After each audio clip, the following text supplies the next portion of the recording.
Assalamualaikum warahmatullahi wabarakatuh. Perkenalkan, nama saya Dewi Firani dengan NIM 2010912220004 dari Program Studi Kesehatan Masyarakat Fakultas Kedokteran Universitas Lambung Mangkurat. Di sini saya akan menjelaskan tentang visi, misi, dan tujuan dari Universitas Lambung Mangkurat, Fakultas Kedokteran, dan Program Studi Kesehatan Masyarakat, serta 8 kompetensi sarjana kesehatan masyarakat dan makna dari kata miracle. Yang pertama, saya akan menjelaskan tentang visi, misi, dan tujuan dari Universitas Lambung Mangkurat. Visi: terwujudnya Universitas Lambung Mangkurat sebagai universitas terkemuka dan berdaya saing di bidang lingkungan lahan basah. Selanjutnya, misi: yang pertama, menyelenggarakan Tridharma perguruan tinggi yang berkeadilan, berkesetaraan, berkualitas, dan relevan dengan perkembangan IPTEX yang berfokus pada program unggulan lingkungan lahan basah. Yang kedua, menyelenggarakan penguatan tata kelola universitas berdasarkan tata kelola universitas yang baik atau good governance, mengembangkan kelembagaan, meningkatkan kualitas sumber daya manusia dan sarana prasarana. Yang ketiga, menyelenggarakan pendidikan yang berbasis karakter wajah sampai kaputing atau wasaka, tetap bersemangat dan kuat bagaikan baja dari awal sampai akhir dan berdaya saing internasional. Yang keempat, menyelenggarakan kerjasama dengan berbagai perguruan tinggi dalam dan luar negeri, pemerintah pusat dan daerah, dunia usaha dan industri, serta pemangku kepentingan lainnya pada tingkat nasional dan internasional. Selanjutnya, rumusan dari tujuan Universitas Lambung Mangkurat. Rumusan tujuan Universitas Lambung Mangkurat sesuai dengan tugas dan fungsi dari penyelenggaraan Tridharma perguruan tinggi, yaitu sebagai berikut. Yang pertama, terwujudnya Tridharma perguruan tinggi yang berkeadilan, berkesetaraan, berkualitas dan relevan dengan perkembangan IPTEX yang berfokus pada program unggulan pengelolaan lahan basah. Yang kedua, terwujudnya penguatan tata kelola universitas berdasarkan tata kelola universitas yang baik atau good governance, mengembangkan kelembagaan, meningkatkan kualitas sumber daya manusia dan sarana prasarana. Yang ketiga, menghasilkan lulusan yang berkarakter wajah sampai kaputing atau wasaka dan memiliki kompetensi yang mampu bersaing di dunia internasional. Dan yang terakhir, yaitu yang keempat, terwujudnya kerjasama dengan berbagai perguruan tinggi dalam negeri dan luar negeri, pemerintah pusat dan daerah, dunia usaha dan industri, serta pemangku kepentingan lainnya pada tingkat nasional dan internasional. Selanjutnya, saya akan menjelaskan tentang visi, misi, dan tujuan dari Fakultas Kedokteran Universitas Lambung Mangkurat atau yang biasa kita sebut dengan FKULM. Visi: menjadi fakultas yang unggul dan beretika dalam bidang kesehatan, terutama di lingkungan lahan basah. Selanjutnya, misi: untuk mewujudkan visi sebagaimana tersebut, Fakultas Kedokteran Universitas Lambung Mangkurat mengembangkan misi sebagai berikut, yaitu yang pertama, memantapkan penyelenggaraan pendidikan dalam menghasilkan lulusan yang terkemuka dan berdaya saing dalam bidang kesehatan, terutama di lingkungan lahan basah. Yang kedua, menyelenggarakan penelitian yang menghasilkan IPTEK dalam bidang kesehatan, terutama di lingkungan lahan basah. Yang ketiga, menyelenggarakan pengabdian kepada masyarakat dan menyebarluaskan IPTEK dalam bidang kesehatan untuk meningkatkan kualitas hidup masyarakat terutama di lingkungan lahan basah. Yang keempat, memantapkan tata kelola yang transparan dan akuntabel. Selanjutnya, tujuan. Yang pertama, terwujudnya penyelenggaraan pendidikan kedokteran dan ilmu kesehatan yang mampu menghasilkan lulusan yang kompeten, bermoral dan beretika terutama dalam hal pengelolaan penyakit dan komunitas di daerah sungai dan pertambangan sehingga mampu bersaing di tingkat nasional. Yang kedua, menghasilkan penelitian yang bermutu dan dapat dimanfaatkan untuk pengembangan ilmu pengetahuan dan pelayanan kepada masyarakat, terutama dalam mengatasi masalah pada bidang kedokteran dan kesehatan di daerah sungai dan pertambangan.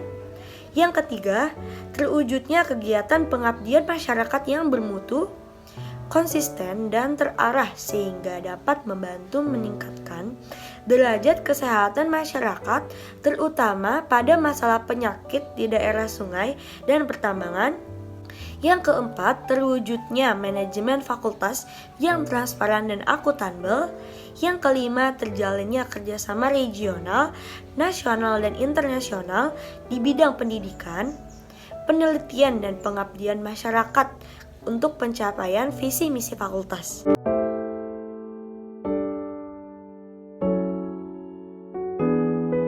Selanjutnya, saya akan menjelaskan tentang visi, misi, dan tujuan dari program studi kesehatan masyarakat atau yang biasa kita sebut dengan PSKM. Yang pertama, visi. Program Studi Kesehatan Masyarakat Fakultas Kedokteran Universitas Lambung Mangkurat akan menjadi program studi yang unggul dan berdaya saing dalam penyelenggaraan tridharma perguruan tinggi dalam pengembangan ilmu kesehatan masyarakat yang berorientasi pada lingkungan lahan basah pada tahun 2025. Selanjutnya, misi. Untuk mewujudkan visi sebagaimana berikut tadi, maka dikembangkanlah misi-misi sebagai berikut. Yang pertama, menyelenggarakan program pendidikan yang berorientasi pada nilai-nilai integritas, unggul dan terdepan di tingkat nasional dalam ilmu kesehatan masyarakat di bidang lingkungan lahan basah dengan memperhatikan isu strategis kesehatan masyarakat yang berkembang dan sesuai dengan kebutuhan pasar.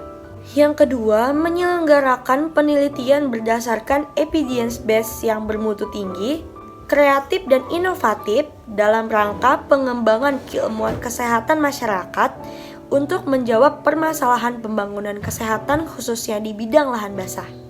Yang ketiga, menyelenggarakan kegiatan pengabdian kepada masyarakat melalui kegiatan pemberdayaan dan penyebarluasan informasi kesehatan berdasarkan hasil kajian ilmiah untuk mengembangkan keilmuan berwawasan kesehatan masyarakat dan peningkatan kualitas hidup masyarakat. Dan yang keempat, membuat kerjasama dengan pihak swasta, perguruan tinggi lain, dan pemerintah. Selanjutnya, tujuan dari program studi kesehatan masyarakat terbagi dua, yaitu tujuan umum dan tujuan pendidikan. Tujuan umum yang pertama, menghasilkan lulusan yang memiliki nilai integritas unggul dan terdepan dalam menguasai ilmu kesehatan masyarakat di bidang lingkungan lahan basah dengan mengutamakan isu strategis kesehatan masyarakat. Yang kedua, menghasilkan karya ilmiah bermutu tinggi, kreatif dan inovatif baik secara teoritik atau konseptual ataupun metodologi yang dapat memperkaya pengembangan ilmu pengetahuan dan teknologi ilmu kesehatan masyarakat yang selaras dengan pembangunan kesehatan masyarakat. Yang ketiga, meningkatkan peran serta aktif dalam membantu pemerintah, masyarakat dan pemangku kebijakan terutama dalam bidang kesehatan masyarakat pada lahan basah serta menyebarluaskan informasi kesehatan berdasarkan hasil kajian untuk meningkatkan derajat hidup masyarakat. Yang keempat, menghasilkan jejaring dengan pihak swasta, perguruan tinggi lain, dan pemerintah. Selanjutnya, tujuan pendidikan dari program studi kesehatan masyarakat Fakultas Kedokteran Universitas Lambung Mangkurat sebagai lembaga pendidik akademik dan keprofesian secara terintegrasi dalam rangka mendidik mahasiswa melalui proses belajar mengajar dengan menyelesaikan seperangkat kurikulum sehingga mempunyai cukup pengetahuan, keterampilan, dan sikap untuk A. Melaksanakan pendidikan kesehatan masyarakat dalam suatu sistem kesehatan nasional sesuai dengan kebijakan umum pemerintah yang mencakup yang pertama, menghayati dan memahami pembangunan di bidang kesehatan sebagai bagian dari pembangunan nasional. Yang kedua, menggunakan kaidah-kaidah ilmiah, maka dalam rangka menerapkan kemampuan profesionalnya untuk mengidentifikasi, menganalisis, menilai, dan menentukan prioritas permasalahan kesehatan masyarakat dengan menimbang berbagai faktor khususnya dalam bidang perilaku, lingkungan, dan pencegahan. Yang ketiga, memiliki kemampuan untuk menyusun rencana, melaksanakan, mengawasi, dan melakukan penilaian upaya-upaya pelayanan kesehatan, baik yang bersifat promotif dan preventif tanpa mengabaikan kegiatan kuratif dan rehabilitatif. Yang keempat, bekerja sama dengan berbagai sektor dan disiplin ilmu dalam pembinaan, pendidikan, pelayanan, dan pembangunan kesehatan masyarakat. Yang kelima, menunjukkan kemampuan sebagai pemimpin dan bekerja sama bersama masyarakat dalam suatu tim pembinaan dan pembangunan kesehatan masyarakat. Selanjutnya B, mampu bersikap proaktif, bersedia menerima dan mampu menggunakan pengetahuan dan teknologi baru untuk membentuk dan memperkuat kepribadiannya sebagai warga negara Indonesia yang bertanggung jawab. C. Bersikap kritis dan menunjukkan sikap terbuka terhadap cabang-cabang ilmu, yaitu ilmu alam, biomedik, sosial budaya, dan ekonomi, dan teknologi baru lainnya, serta menjadikan landasan pembentukan kepribadiannya sebagai ilmuwan dan profesional di bidang kesehatan masyarakat. Selanjutnya, D. Memahami dan dapat menjelaskan tahapan-tahapan perkembangan dan menguraikan dimensi-dimensi kesehatan baik sebagai ilmu dan profesi kesehatan masyarakat. Selanjutnya E. Peka dan peduli terhadap masalah-masalah kesehatan masyarakat yang kemudian ditunjukkan dengan rasa penuh tanggung jawab dan keterikatannya untuk memecahkan, menyelesaikan, dan melakukan pembinaan kesehatan kepada masyarakat. Yang terakhir, F. Mengikuti perkembangan ilmu pengetahuan dan teknologi dalam rangka meningkatkan dan mengembangkan diri dalam ilmu pengetahuan dan teknologi, khususnya ilmu kesehatan masyarakat dengan berpedoman pada pendidikan sepanjang hayat. Selanjutnya, saya akan menjelaskan tentang 8 kompetensi sarjana kesehatan masyarakat.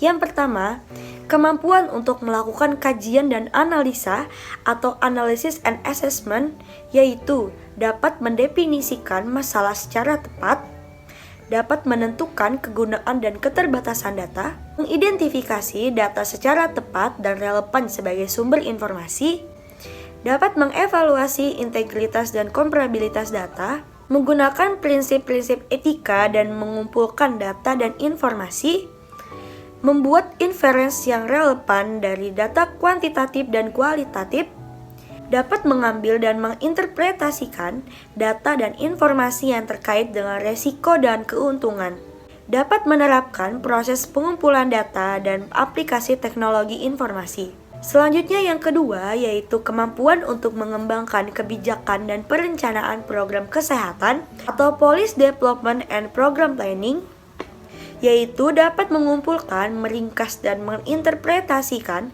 informasi tentang berbagai isu kesehatan, dapat menyatakan pilihan kebijakan dan memformulasikannya dengan jelas dan padat, dapat membahasakan implikasi kesehatan, fisikal, administrasi, legal, sosial, dan politik, dapat menyatakan feasibility dan outcome yang diharapkan dari setiap pilihan kebijakan, dapat menggunakan teknik terbaru dalam analisis penentuan dan perencanaan kesehatan, dapat memutuskan tindakan yang sesuai dengan masalah yang dihadapi, dapat mengembangkan suatu perencanaan untuk mengimplementasikan kebijakan, dan dapat mengubah kebijakan menjadi rencana organisasi, struktur, dan program.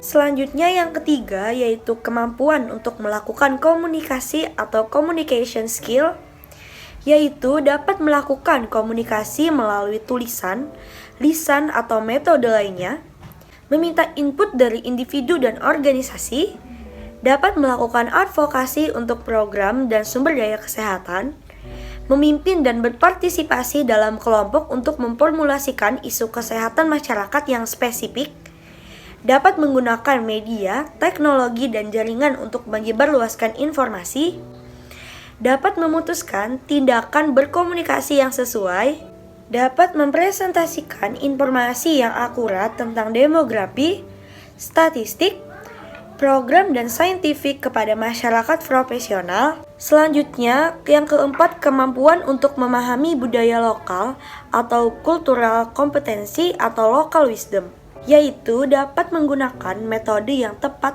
untuk berinteraksi secara sensitif, efektif, dan profesional dengan orang yang berbeda latar belakang budaya. Dapat mengembangkan dan mengadaptasikan berbagai pendekatan untuk menanggulangi masalah kesehatan masyarakat yang terkait dengan perbedaan budaya, dapat memahami adanya dinamika yang berkontribusi terhadap keragaman budaya atau sikap, dan dapat memahami pentingnya pekerja kesehatan masyarakat yang beragam. Selanjutnya yang kelima, kemampuan untuk melakukan pemberdayaan masyarakat atau community dimension of practice, yaitu dapat menggabungkan berbagai strategi untuk berinteraksi dengan orang dari berbagai latar belakang, mampu mengidentifikasi peran faktor budaya, sosial, dan perilaku dalam pelayanan kesehatan, merespon berbagai kebutuhan sebagai konsekuensi keragaman budaya, mampu mengidentifikasi dan menjaga hubungan dengan berbagai pemangku kepentingan,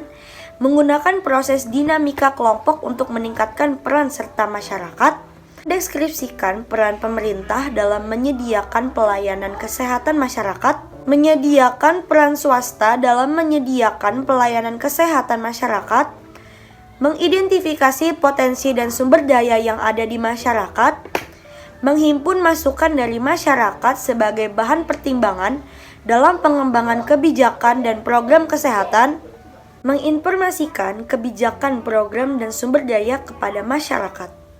Selanjutnya yang keenam, memahami dasar-dasar ilmu kesehatan masyarakat atau Basic Public Health Science, yaitu dapat mengidentifikasi kewajiban individu dan organisasi dalam konteks pelayanan kesehatan masyarakat, esensial dan fungsi dasar. Dapat mendefinisikan, menilai, dan memahami status kesehatan pada populasi, determinan kesehatan dan penyakit, dan faktor yang berkontribusi terhadap promosi kesehatan dan pencegahan penyakit.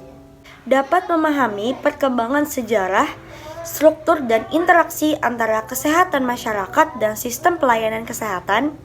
Dapat mengidentifikasi dan mengaplikasikan metode riset dasar yang digunakan dalam kesehatan masyarakat, menggunakan proses dinamika kelompok untuk meningkatkan peran serta masyarakat, menerapkan ilmu kesehatan masyarakat termasuk ilmu sosial dan perilaku, penyakit kronik, infeksi, dan kecelakaan, mengidentifikasi keterbatasan riset dan pentingnya observasi dan kesaling hubungan atau interrelationship, dan mengembangkan komitmen sepanjang masa untuk belajar dan mengembangkan pemikiran kritis yang kuat.